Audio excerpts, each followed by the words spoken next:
Okay. All right. Welcome to my first episode of Studying in Sweets. I decided to name it, decided to give it a name, a label on our official relationship because I'm probably going to do this often. And today I'm doing this without makeup at 8:30 p.m. on a Thursday night when I could be partying or something. But no, I'm going to study because and I just took a shower, and I obviously don't have any makeup on because I don't need makeup to get an A in organismal biology this semester. And I'm gonna be studying chapter 27 and 28 of this. Chapter 27 is prokaryotes, and 28 is protists. And so, a little bit different. But I have the rest of my cheesecake here. So I only have one more piece of strawberry and one more piece of regular because I ate them the other day without letting myself or my channel know. So we're just gonna be finishing that off today and reviewing our notes. And I'm kind of behind right now, which isn't good, but hopefully I can finish off my anthropology notes tonight and then film my anthro tomorrow, maybe, hopefully, after my class, and then take the quiz. And then hopefully I can catch up on chemistry and stuff. But other than that, it's going well. It's going pretty well. I'm glad that it's working out for us.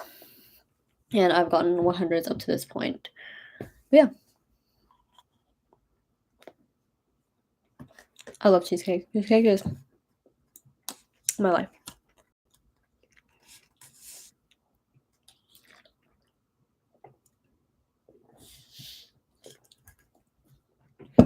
It's not very good that I'm doing this so late at night. But it's either because I have to move on to anthro.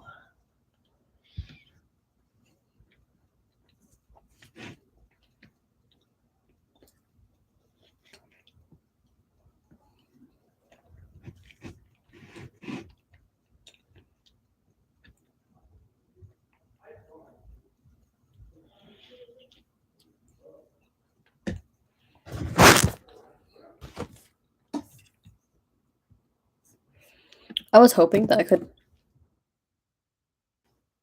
talk and type.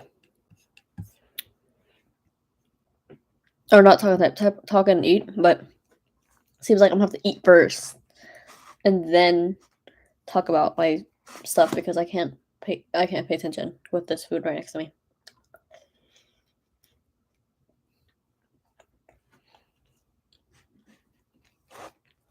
It doesn't work like that.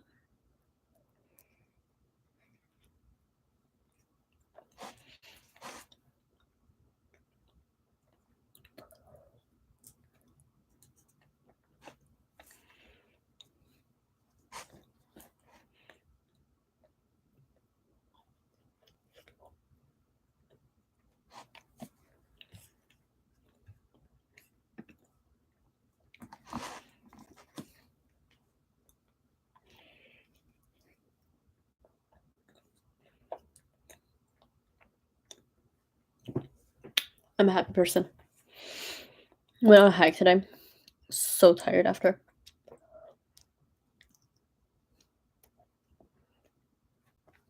And hungry too.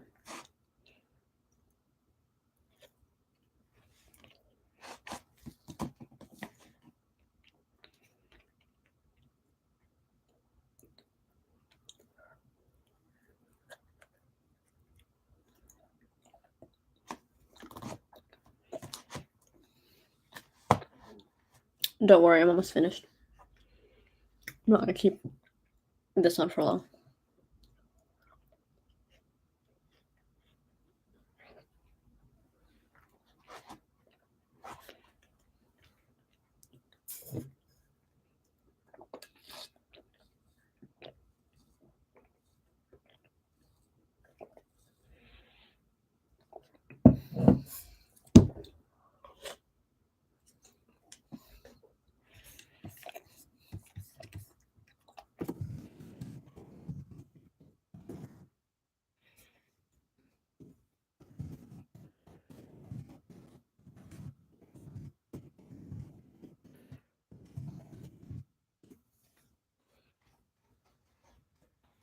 All right. Last piece, and it is back to business for me. Oh.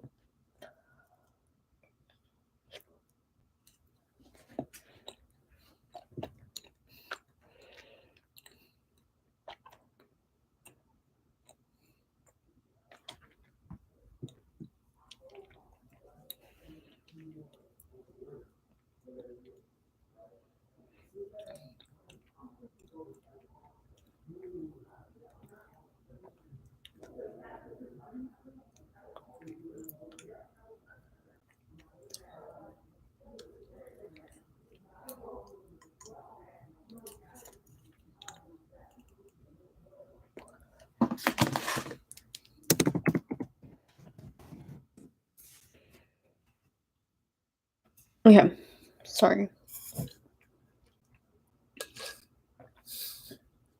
I'm hungry, so I think I deserved it today. So we're gonna get back to business, or into business, because we weren't in business in the first place.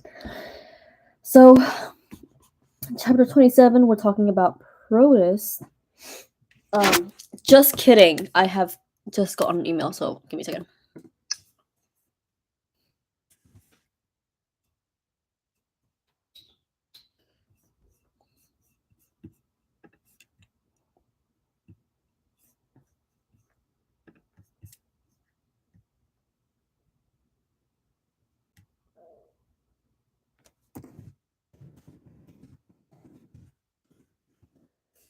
Okay, just kidding. We're gonna focus on that later. Okay, back to business. So we're gonna talk about prokaryotes on chapter 27. So prokaryotes have two.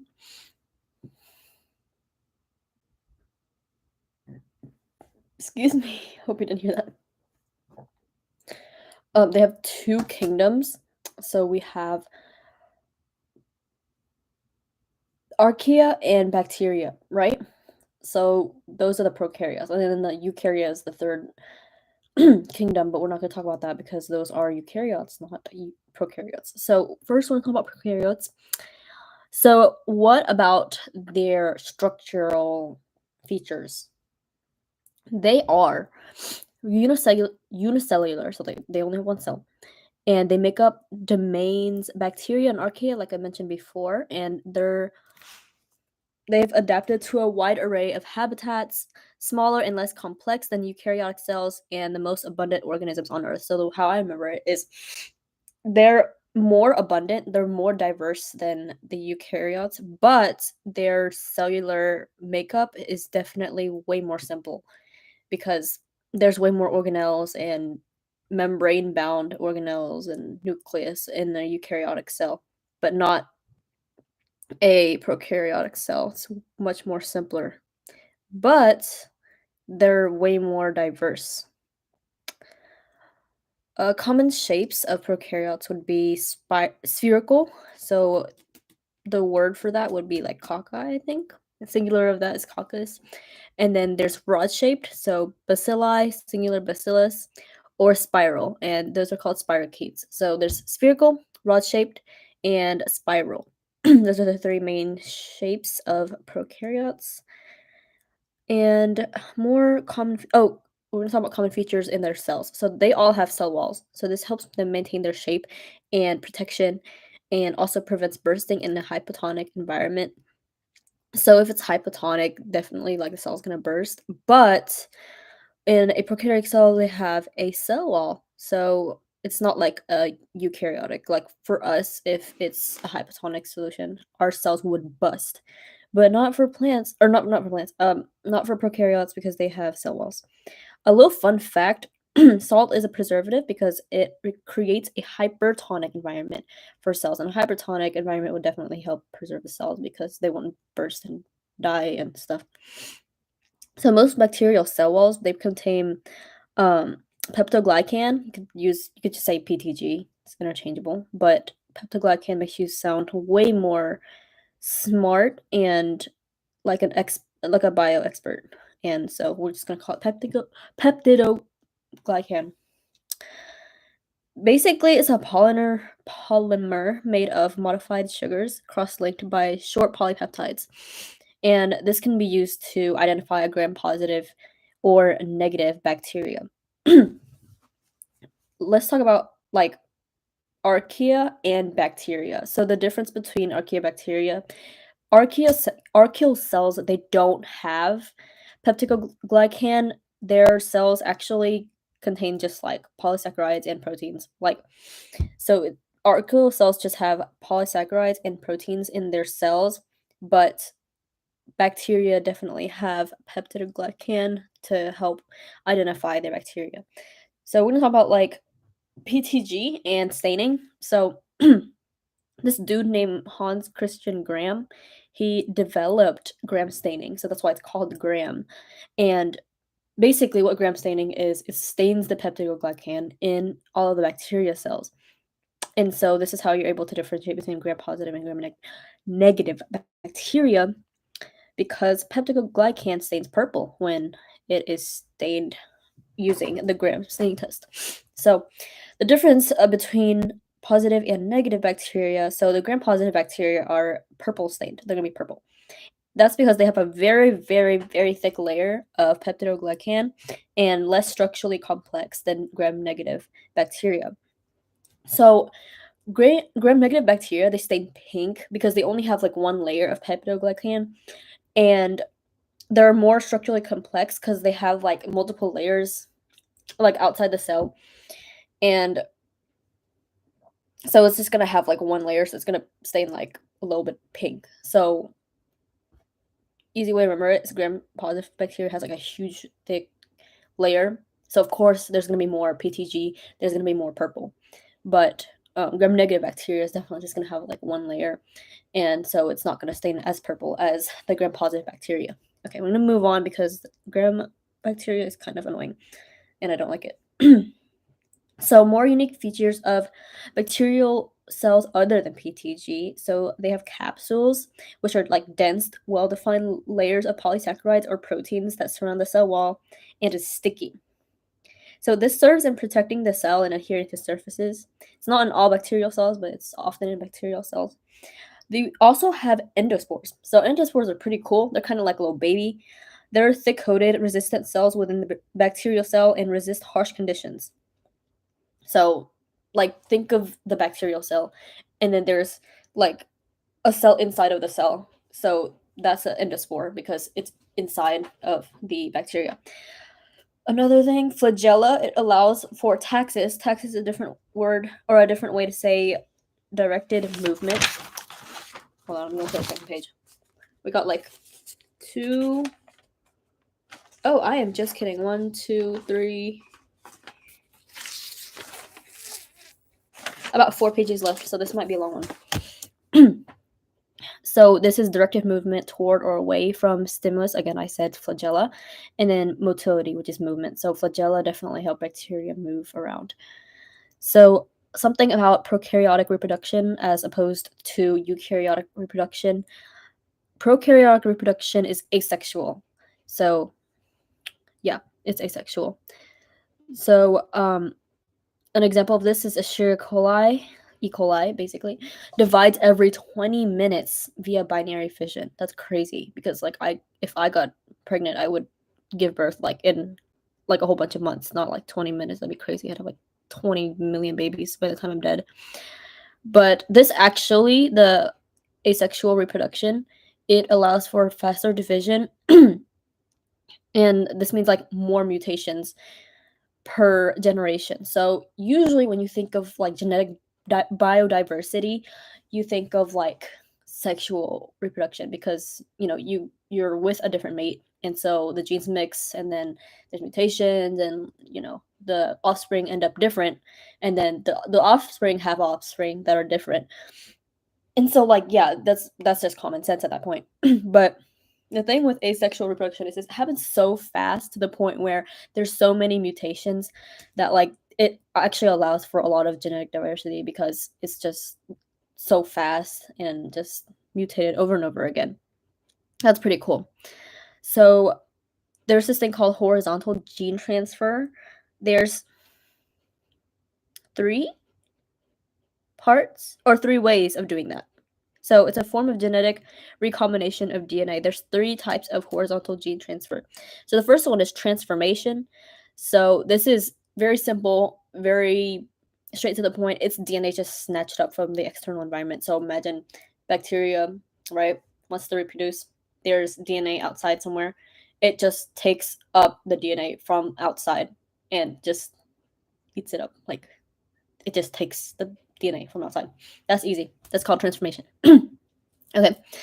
So the next one is transduction, and this is bacteriophages carry genetic info from one host cell to another. Phages are viruses that infect bacteria and inject DNA. So two cells, right? Or not two cells. Oh yeah, two cells. And the virus comes and infects one cell, injects the DNA. That cell eats up the DNA and starts making copies, starts replicating, and that cell becomes genetically diverse because it's infected with the virus. Okay, enough said about that. We're going to move on to the third one. It's called conjugation. I don't know why it's called that, but it's called conjugation. Just remember it. I'm gonna try to think of a reason, or not a reason, a way to memorize these 3 in a little bit once I finish the third bullet point for you. Okay, conjugation is DNA transferred between 2 prokaryotic cells via a sex pilus, and which is basically a bridge. So there's 2 cells, and they have like a pilus, like it's like a little bridge in the middle. Honestly, I just think that's weird because if you wanted to have sex, just say so. But like, it's just weird. It's just I don't know. Prokaryotic cells are very strange. They have their ways of reproducing that just avoid sex. Like, come on now. Okay, so how are we gonna remember these 3? I'm actually thinking.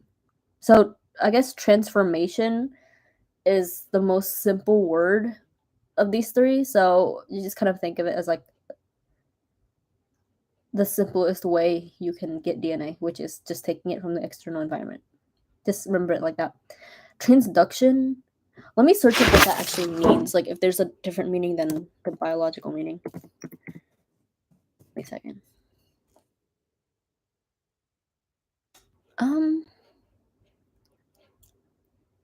It's transduction is basically transformation. Well, we're gonna remember it like this. Just duct. A duct is like it helps with like carrying stuff, I guess. And if I got this, what are ducts? I'm dumb. Give me a second. Okay, yeah, I'm right. So it's a tube or passageway in building. This is gonna make me even more confused because this doesn't mean because the third conjugation basically means duct, but it's okay. Just remember this: transduction, duct, virus, like has a duct that injects bacteria into the, or not bacteria, the DNA into the bacteria, and then yeah, that's how you remember that. Okay, conjugation is strange. I don't know how to connect the word to the definition. But I will say conjugations exist in language learning. So if you conjugate words, okay, here's a way of thinking. Okay, it's a really dumb way of thinking it, but we're just gonna go with it because I have no way to connect these 2. So conjugation, people like to learn languages, right? So French, English, Spanish.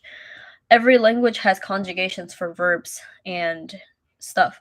So oftentimes people want to know inappropriate words and terms in each of the languages that they learn, including sexually related terms. So just remember that conjugation has like a sex pilus. That's real. I know that's stretching it. That's way out there, but you're gonna have to remember that. So that's the only way I can think of remembering it. Otherwise, just suck it up and remember it. But I have no other way. But okay, we're gonna move on to some nutrition fun facts. Okay, so the suffix troph means to eat, which is kind of like a little bit before when I was eating the cheesecake, but not anymore. So I'm a cheesecake troph. There's 3. No, I'm just kidding. There's 4 types of Phototrophs, basically. Well, troph isn't a word, but it's a suffix for the following words I'm about to say. So these are all about nutrition because it's about eating. So the first is phototroph, and these are organisms that obtain energy from light, aka the sun. So yeah, an example of that would be photosynthetic organisms, so like plants, cyanobacteria, or algae. Moving on, we got chemotrophs. So these organisms obtain energy from chemicals. So we're an example of chemotrophs, okay? Additionally, some bacteria are chemotrophs and some archaea are also chemotrophs. So that's pretty cool. Third one, we have autotrophs. Probably heard of this before. They make their own food using carbon dioxide. Can't read my chemicals today, apparently. And also other compounds such as carbons. So like they either get their energy from CO2 or they just find a different carbon source to get their carbon from. So like organic compounds. So example would be plants. They're also autotrophs. They make their own food and they make it from CO2. And some bacteria and algae. So I guess kind of yeah. I don't know what I'm reading. Sorry. Okay, so the fourth one is heterotrophs, and these are organisms that require at least one organic compound or no, organic nutrient, so like glucose, for example, to make other organic compounds for energy. So again, humans are heterotrophs because we require carbon or like an organic nutrient such as glucose to make energy. There's that like one cycle that I don't want to think about right now that I learned in Bio 1030, and we're not going to go over it because that was a pain to talk about. Okay, so there's more terms for combination. So there's photoautotrophs. So these organisms require light and CO2. So plants would be example of photoautotroph. Photoheterotroph, so these require light and organic compounds. There's chemoautotrophs, so inorganic chemicals and CO2. I think fungi are an example of this, but I don't want to say because if I get it wrong and I say that, I'm gonna look back and look at this video and think I'm just completely dumb. So we're just not gonna. How about we? I was gonna search it up, but then that might make me look dumb. Let's say fungi might be chemoautotrophs. Okay, we're just gonna move on. So chemoheterotrophs, they require an organic compound and organic compounds, like just two organic compounds. They don't need like light or anything. I mean, it's good if we get light, but we don't need light to survive. I would argue we technically do, but not like in a direct way. So we humans are chemoheterotrophs. Okay, so we are finished with nutrition. Now we're going to move on to oxygen. So there's a whole bunch of types of organisms. Do they need oxygen or not? We're going to get into it right now. So there are obligate aerobes. Obligate aerobes are, so obligation, aerobe, you need air, basically. That's the name is the definition. So these organisms must have O2 for cellular respiration, so aka us. And they can't be without oxygen. So like if we don't have oxygen, we die. And often other organisms are like that too. And then there's such a thing as an obligate anaerobe. So these are the complete opposite. They cannot have oxygen. If they have oxygen, they go crazy. It's not fun for them. Oxygen is lethal. So yeah, not really partying in a oxygen filled environment. They live exclusively by fermentation only. Okay, so we have facultative anaerobe, and these guys are pretty chilling. Like they can use oxygen, but I mean, like if there's not oxygen, they could use fermentation in the absence of oxygen. I already said that. Sorry, but yeah, these are facultative anaerobes because like they don't need oxygen, but they can use it when it's there. Just like me, I don't need vegetables, but I'll eat it if it's there. And then we have air-tolerant anaerobes, so they don't care. Like they could care less. Like if they have oxygen, they're like okay. If they don't have oxygen, like okay, We don't need that much. And then there's microanaerobes, which is like little air. So they do need air, but they need like just a little bit.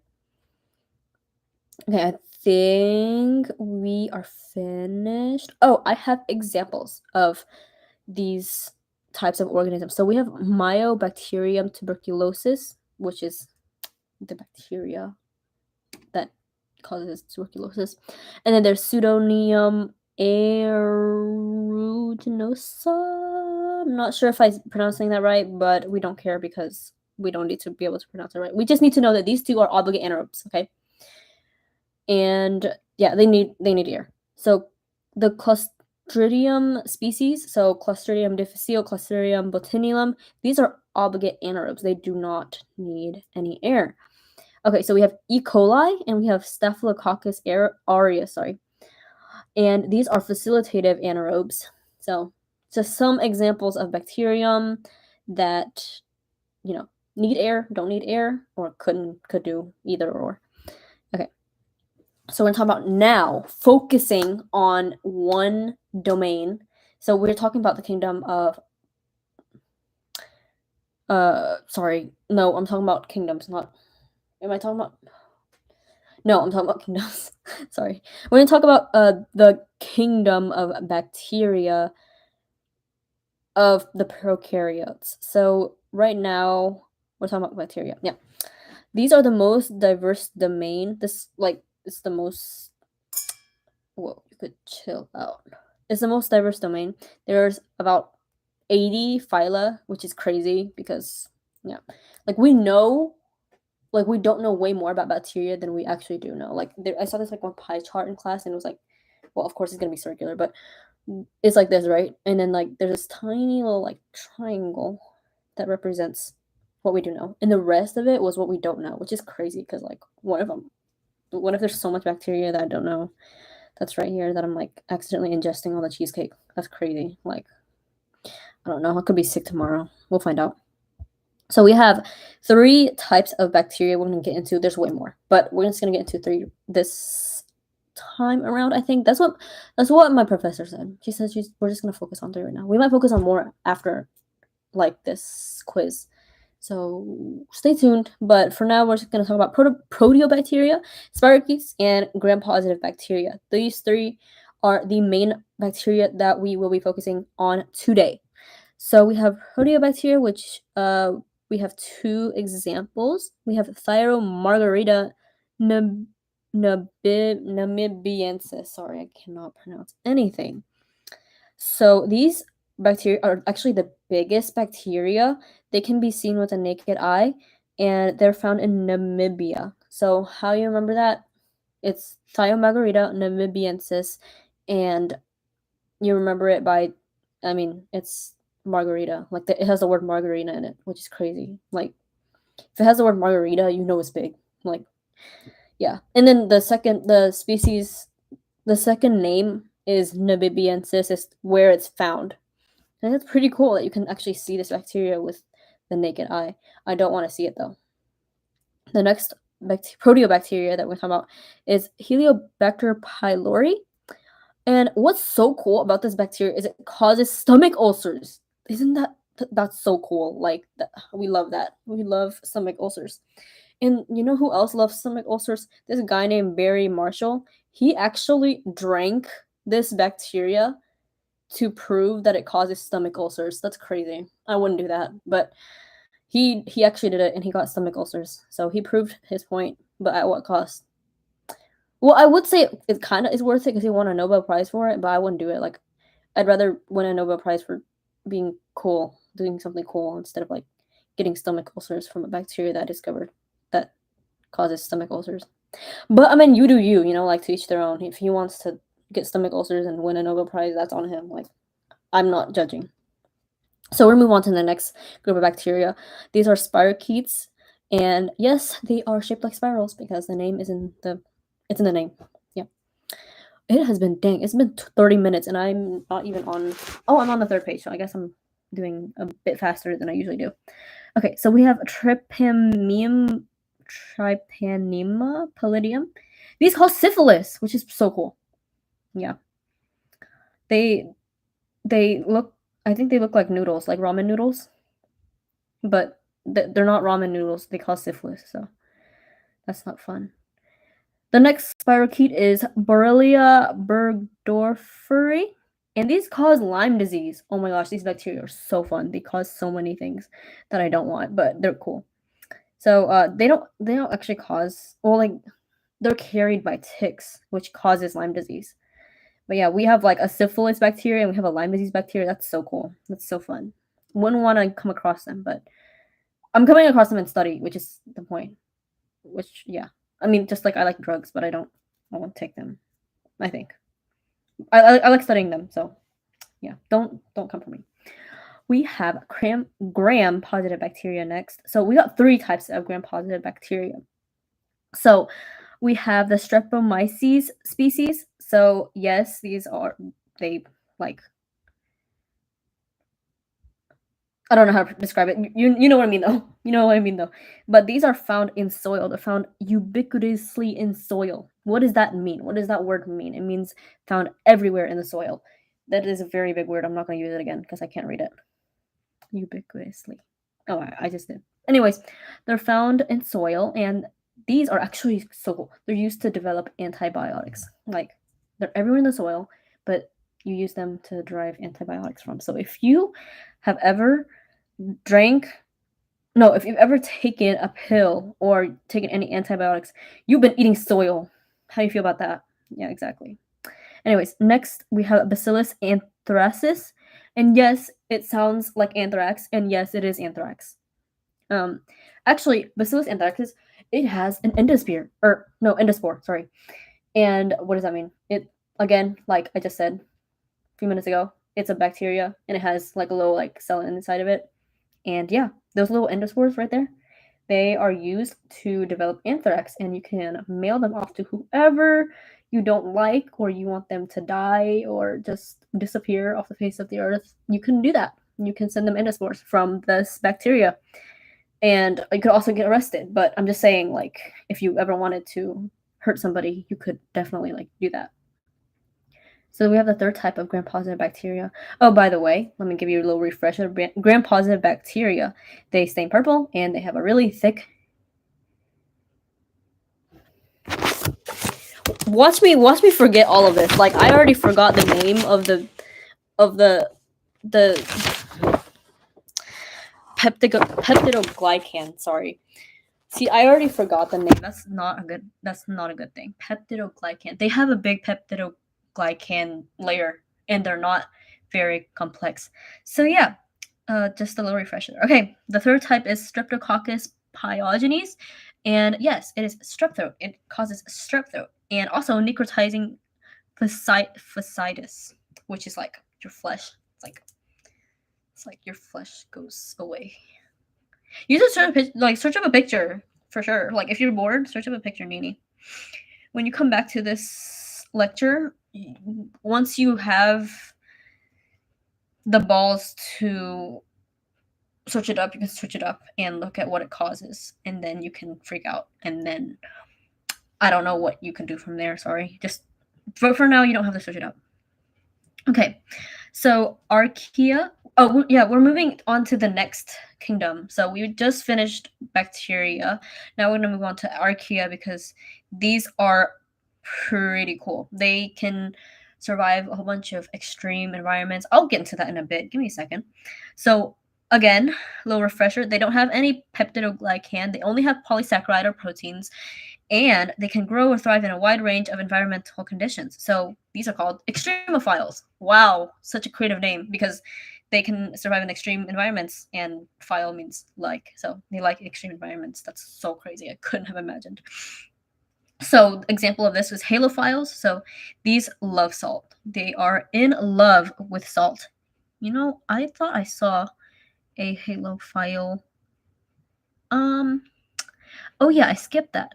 It's okay. We don't need to talk about that. That's a bit complicated. I'm not gonna talk about it. But it is on the first page of prokaryotes in your notes. You can check that out if you want to get a migraine.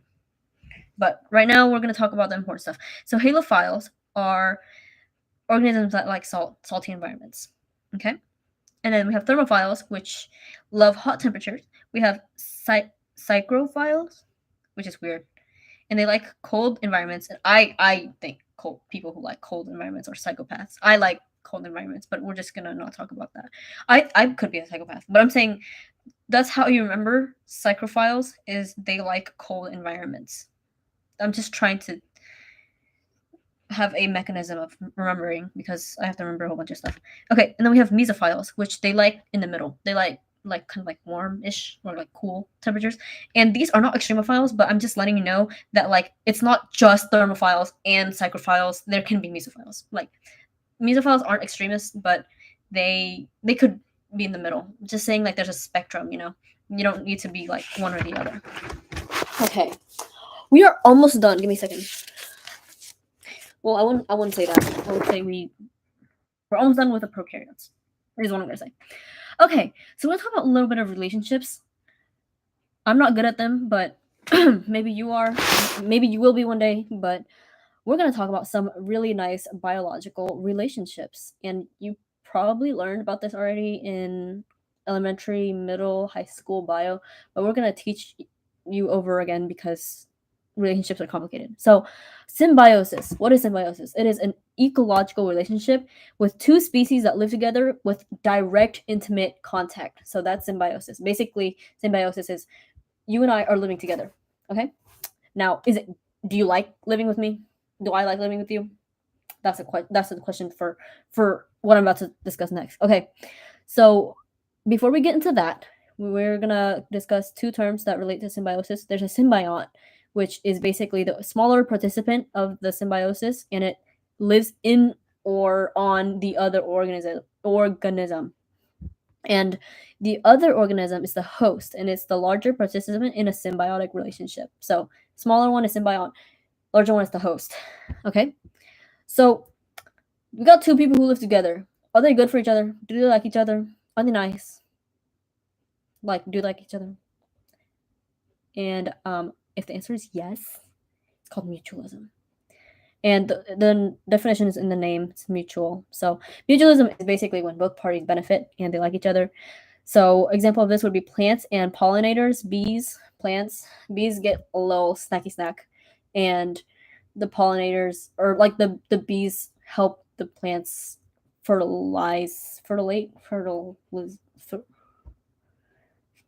they help the plants they help the plants reproduce is what I'm gonna say. And yeah, so it's good for the flowers and it's good for the bees. Okay. Oh, I have this really, really interesting story.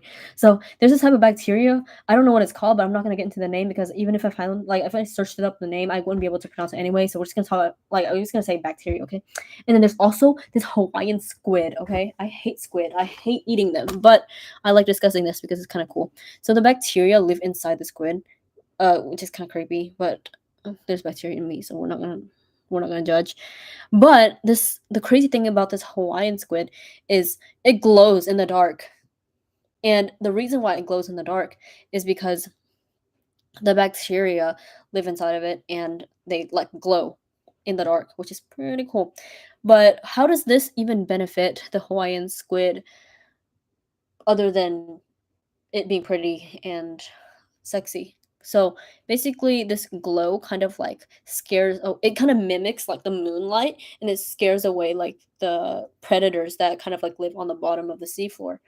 So it's pretty cool. I wish I had bacteria that could scare away predators. That's pretty cool. Okay, so next type of relationship is commensalism.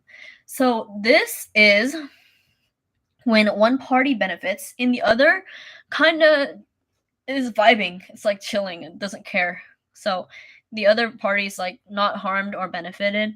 So example would be clownfish and sea anemone. Whoa, I said it right. I'm so proud of myself. If I get an A on the bio test, I wouldn't care. I would just care that I am able to pronounce sea anemone correctly. That's crazy. Anemone. That's my favorite word. That's my favorite word now because I can pronounce it. But once I mess up on that word, it's not gonna be my favorite word anymore. I'm gonna hate it. I'm not gonna pronounce it again. But anyways, so the sea anemone actually sting other creatures, which is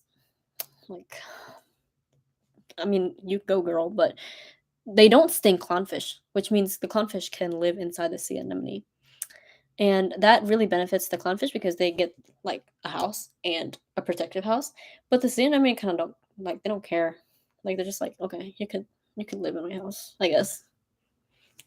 But yeah, that's how it is. Okay, so we got toxic relationships. Oh, why is my sister calling me? Sorry, I'm gonna get this and then tell her to call me later. Hi, can you call me later? I'm in the middle of studying. Oh, I'm running you for your stuff. I know, but I'm in the middle of studying. Like, I'll call you and like. I can't do it later though. Okay. Because I'm You watching can do it now. videos after that, and I won't be able to. Okay. Like on live, if it's okay. Did you get everything? No. You said first time for your pants or something. Yeah. Did you find it? If you can't find it, it's fine. I have the fox hamper and I have the black pants, but I don't know what more hangers mean. Like how Oh, just as much as you can. Really? Like, let's get 4 packs. Okay. And like the 2 blankets on my bed, I already got that. Okay. And black shorts, if you can find it, I don't know what that means. And I tried looking for the pharmacy thing, it's not there. What? Who took it then? I don't think it's down here. I think it's with you. I couldn't find it. But nobody took it. Okay, is that it? Is that all I had in the list? No. There's more.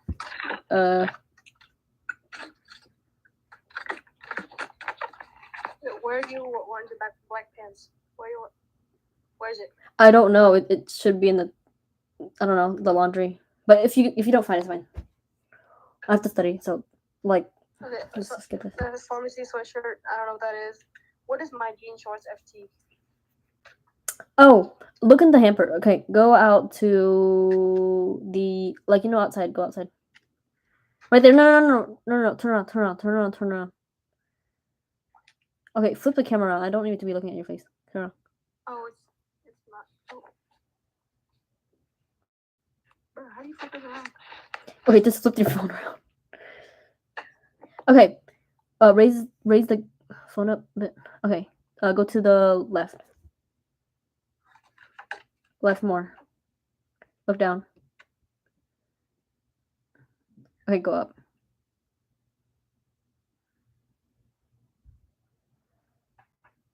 Oh, go up again. Sorry. Can you get me that pink dress right there? Pinkity dressity. This one? The flowery one. Put this down. This? The one, yes, that. Okay, and then, do you see on the hanger? I have like jean shorts. Yes, I see. Okay, get that. Wait, can I look at? Can you like? Just this one? Should be just that one, yeah. You want the skirt thingy too? No. I don't think those are the right shorts, but it's okay. Oh, this? I mean, like, just bring those. I mean, I don't know if I fit them. Is there a hamper, like a white one, in the room? It's out there. It's not in here though. Okay, can you go out and look to see if the jeans are in there? Okay, hold on.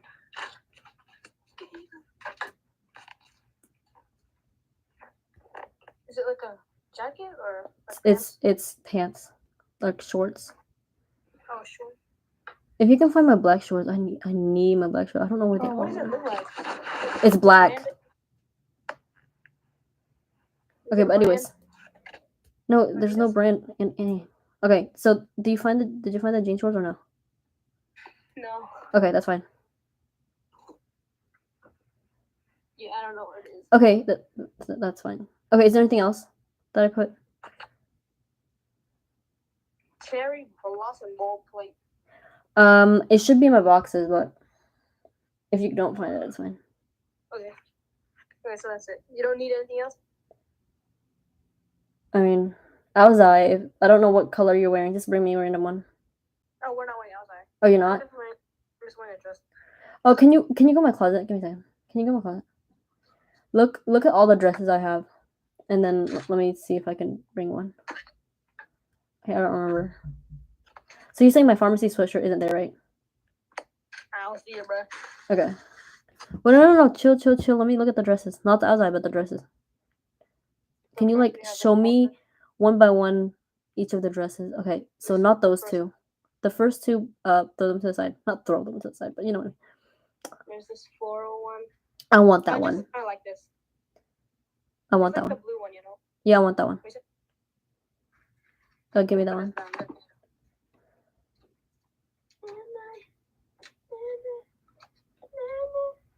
Don't sing. I'm on live. Oh, sorry. It's kind of hard. And you can do it after. Just let me see the. Okay. After that, there's this thing. What's that? It's Bring that. Yeah. Okay.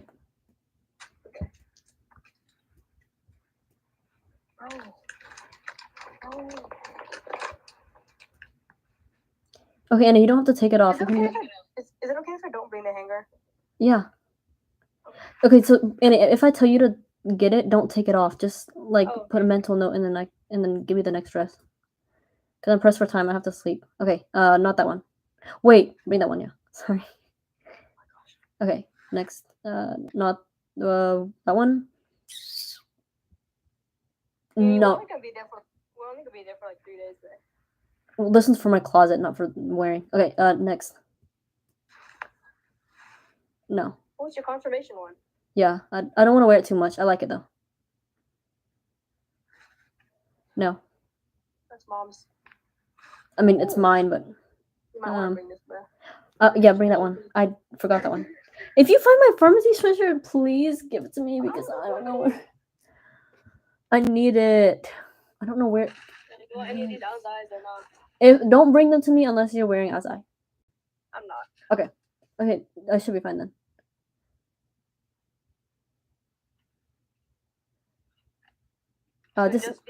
Just make sure you bring. Huh? Just these three. This one, this one, and this one. Yeah. And make sure you bring the hangers too. Like 4, 5 is fine.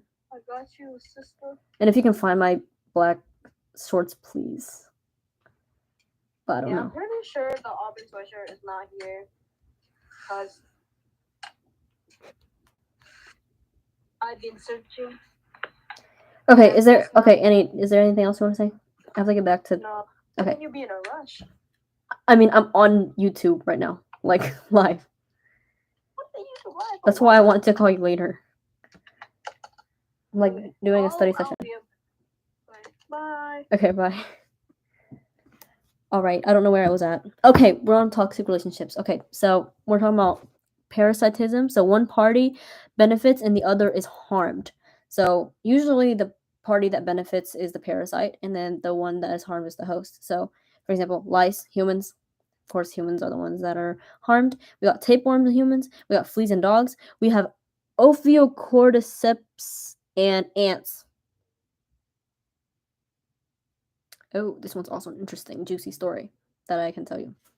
So, Ophiocordyceps is basically a fungal species that they invade ants' nervous system. So, if you heard of zombie ants, you probably know this. But if you haven't heard of zombie ants, let me put you on something gross. Okay, so basically they're fungus, right? And they're just kind of like spread throughout like the place. And if an ant eats like this part of a fungus, it will go inside the ant's body and mess up the central nervous system of the ant, which is pretty crazy. If I ate that fungus, imagine what would happen to me.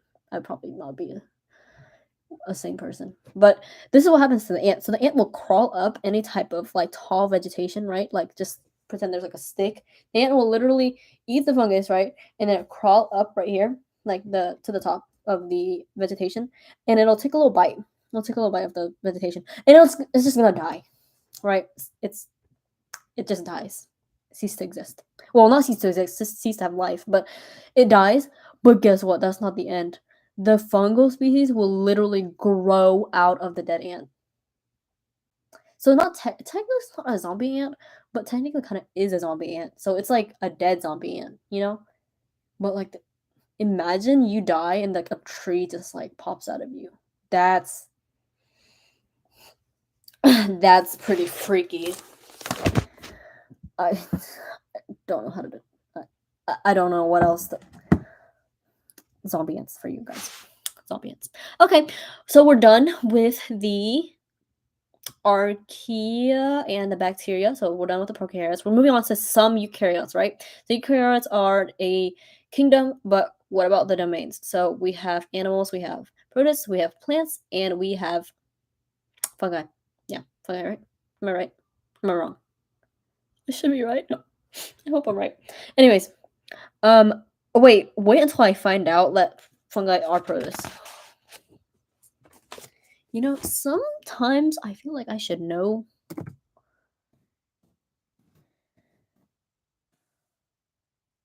I'm right. I don't know why I'm second guessing myself. I'm right, like I always am. So there's 4 types of eukaryotes. So there's 4 kingdoms. No.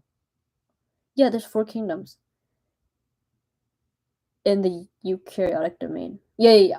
So we're gonna talk about the protist kingdom today. And we're going to talk about animals, plants, fungi later, but not right now. We're going to talk about protists because protists are weird and we like weird stuff.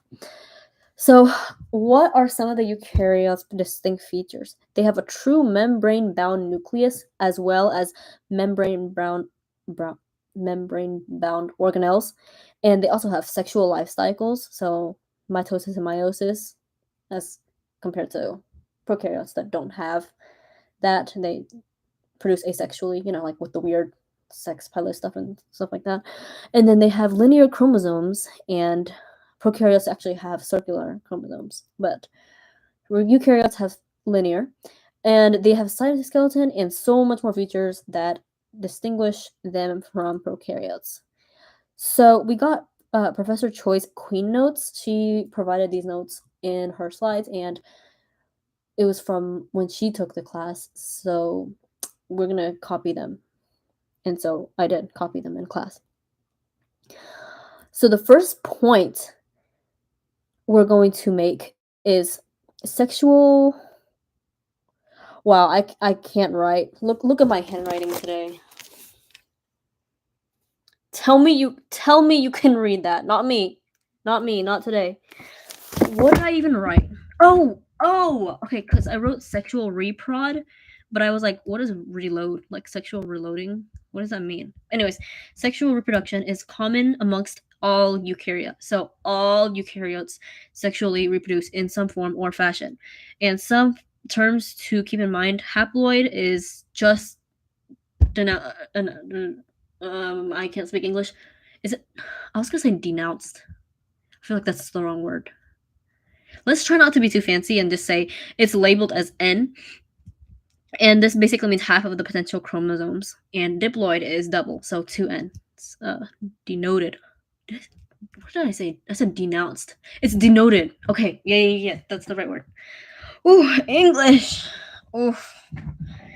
This is bio class, not English class, and I still am struggling. Okay, so we're talking about meiosis. So mitosis. Mitosis has 1 replication, 1 division. So it yields identical daughter cells. So if it's a haploid cell, it'll end up a haploid cell. The diploid cell, it'll end up a diploid cell. It is very simple.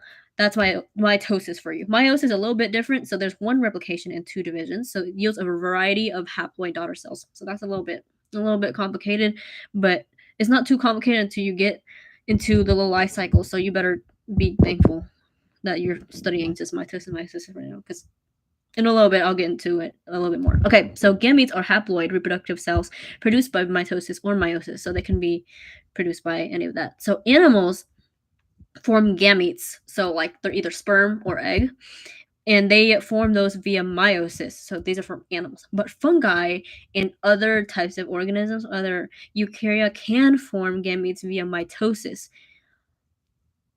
I don't know how, but we're gonna get into it probably later, or maybe this is like another level of bio that I will not have the ability to comprehend right now. But moving on from the headache, we're gonna go to syngamy. Syngamy. Am I saying it right? Syngamy? Let's say syngamy. Syngamy. So what it means is fusion of two cells together. So it's just like boop. So there's two parts of syngamy. There's plasmogamy and karyogamy. Karyogamy. I thought I knew English until I took organismobio. It's okay. So plasmogamy is the first half of syngamy. So this is when the cell membranes and the cytoplasm fuse. So it's just like kind of like the outside. It's just like a little like initial little kissing. But karyogamy is when it literally gets freaky. Like that's when the nuclei fuse and we get an atomic explosion. No wait, no. Atomic bombs are when they break apart. Man, I'm Asian, but I don't know. Sometimes I'd be doubting myself. Hey, I don't think intelligence is genetic. If it is genetic, then my dad must be. Because I'm. Oof. I don't want to think about it. Anyways, the general pattern of sexual reproduction is there's. I can't show you. The camera's too nasty. So there's N on one side, there's 2N on a different side. How you get to 2N is syngamy. So N, we have an N cell, and we have an N cell. Syngamy, and it becomes 2N, like a 2N cell, right? And then meiosis, split up again, becomes an N cell. This is basically the life cycle. It's very, very simple, so do not think that this is understandable because you're not going to understand it in a little bit. Okay.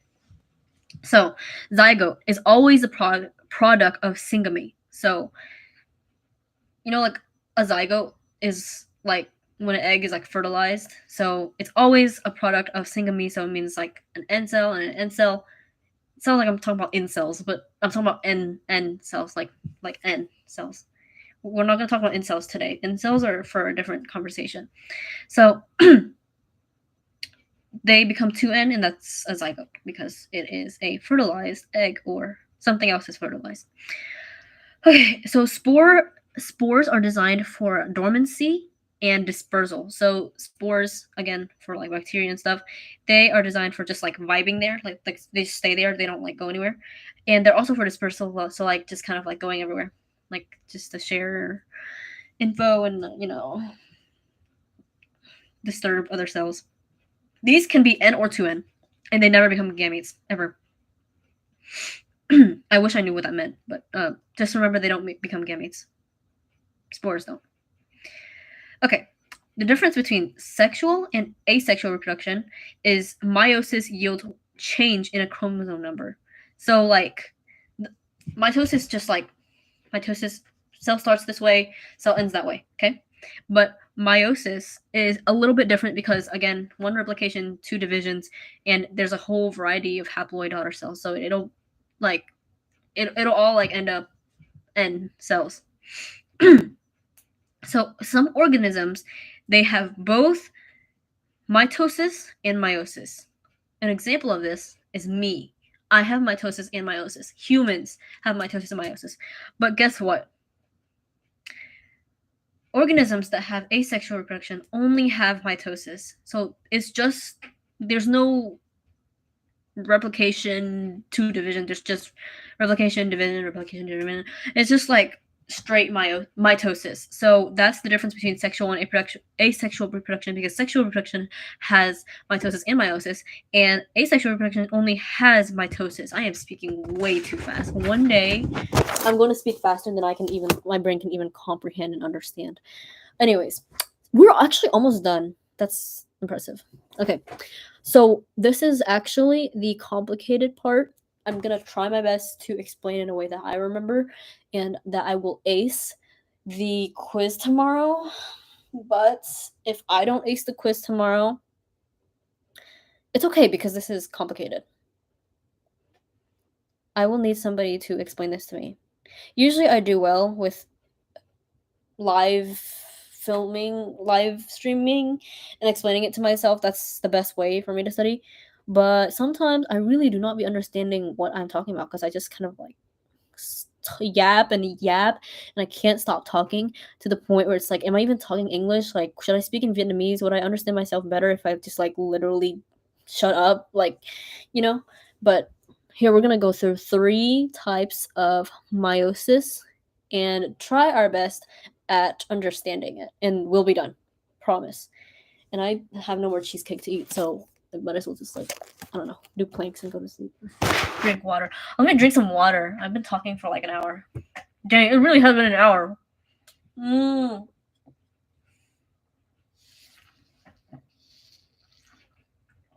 Wow. You two really be looking at the mess on my bed. Don't look at that. Look at me. Okay. So, let's see if I can do this. This is definitely gonna be like a spiritual experience for me because I don't. Hey, being a biomed major, like, I'm about to lose it, you know? Like, I don't do drugs or like party or like go crazy, but honestly, I understand people who do because how are you able to go through all of this? Like, I'm losing my mind. I'm talking to myself on YouTube like every day. So, I think I'm losing my mind in a certain way, and other people are losing their minds in other ways. But hey, if it gets them through it, hey, all more power to them. If it gets me through talking to myself, hey, I like people could think I'm crazy, but hey, I'm gonna be crazy and rich. You know, crazy rich Asian. Oh, that's so cool. That's so cool. I did not mean. Oh, that's so cool. That is so cool. I didn't expect that. I'm gonna be crazy rich Asian. I'm a genius. Hey, maybe I am smart. Maybe intelligence. I need to stop like letting every single discrepancy in my life define my intelligence. But I don't know. Maybe I need to grow up. Oh, sorry, I'm getting like way too out of field. Okay, we're gonna talk. I'm just stalling. Sorry, I'm stalling. Okay, we're gonna get into it. Promise. Okay, gametic meiosis. I'm like shaking right now because I'm so scared of meiosis. Okay. Gametic meiosis is seen in animals. Okay. This should be the most simple of all. I hope. Okay, so gametic meiosis seen in animals and in us. So this is diploid dominated. So like most of the time in a cycle, it is the cells are diploid. I'm dying. Meiosis is the death of me. I will literally understand every single concept in biology except mitosis and meiosis, which should be the most simple thing ever. But hey, at least it's not the Krebs cycle. Oof. Oh, we can go back to the Krebs cycle. I might as well drop out. I'd rather drop out than go back to the Krebs cycle. Is that the truth? Maybe if I was like paid $2 million.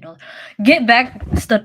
I need to focus. Okay, so it's diploid dominated, and the gametes are made by meiosis. Well, what do you know? Because it's called gametic meiosis. So the gametes are made by meiosis. Oh, so cool. So cool. I'm so cool. Okay. And next, we have gametes are the only haploid cells, and they're produced by. I just said that. Oh, maybe I just wrote down the same thing twice. Oh. Cool. I mean, I guess it means I will remember it more, hopefully.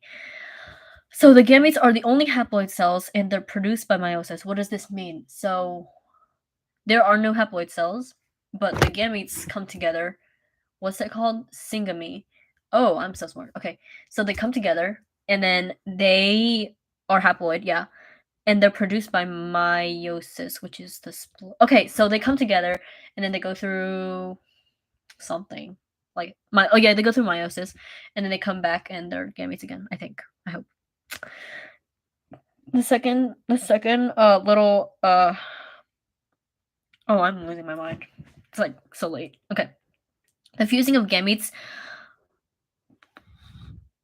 the haploid gametes, generates diploid cells, divide by mitosis to form a multicellular organism. So I guess it's like Okay. Let's just think of it as it starts with meiosis, right? And then they generate gametes, which are haploid.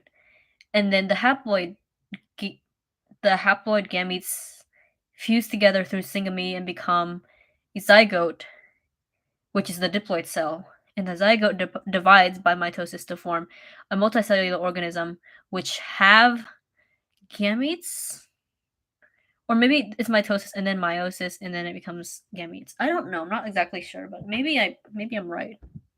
We will go over it again. I hope to maybe like soon, maybe like next week, be able to grasp all these concepts and then re-explain it so I can understand this better. Because this is definitely like a improvement area because I'm not really good at knowing this. And if I can find somebody who knows how to help me understand this, I will literally understand anything in the world but mitosis and meiosis, and that's concerning because I this is really important.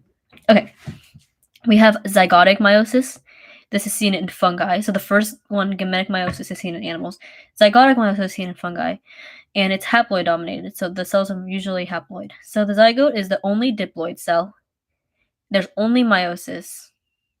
You're joking, right? I guess so. I guess it is. But the zygote undergoes meiosis. So the so the zygote is the only diploid cell. Okay, so we're gonna start with the zygote, right? And then it goes through meiosis. And then see, this is what I don't understand because it like sounds like the same exact thing as the first one. I won't go back to it, but for now, just know zygotic meiosis seen in fungi, gametic meiosis seen in animals. We're gonna keep it simple like that. Okay. See, I think that these two are already complicated, but wait until you meet the third one. So this is sporic meiosis. Oh boy. So this one is also called alteration of generations, and it's seen in plants. And I can get why Professor Choi doesn't like plants because after learning about this, I definitely don't like plants anymore. Which works out well because I don't like vegetables anyway. So I might as well. I mean, I don't study them. If I don't want to study them, I could also not want to eat them. I can let my parents know that like I'm not eating vegetables anymore and I identify as a carnivore because plants are so complicated that they can't if I don't understand what something does to my body when I ingest it, I shouldn't eat it, right? So like you shouldn't eat anthrax. Well, I mean, you know what anthrax does to your body, so I guess you should. Well, I don't know. It happens with certain chemicals. So like I generally try not to ingest things that I don't know what it's going to do to my body. So if I don't know how plants even operate and I don't know what a plant does in my body, if I don't even know the life cycle of a plant, I don't even know what a plant is. If I don't know what the basic things that plants are and will do to me, I might not eat them. And I'm not complaining because I like meat. And I'm very willing to learn what meat does to my body. And sugar and carbs and cheese, dairy, ice cream. I'm very, very willing, but not plants. Because you know why? Alteration of generations. That's crazy. Because okay, how do I put this? It's really complicated. So the mitosis occurs in both haploid and diploid cells. That makes no sense. Makes no sense. Because like the thing is, okay.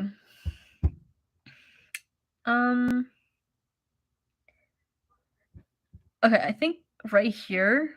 Okay, so one of these meiosis processes, like one of the processes, like they undergo meiosis as a haploid cell, right? And the other one undergoes meiosis as a diploid cell.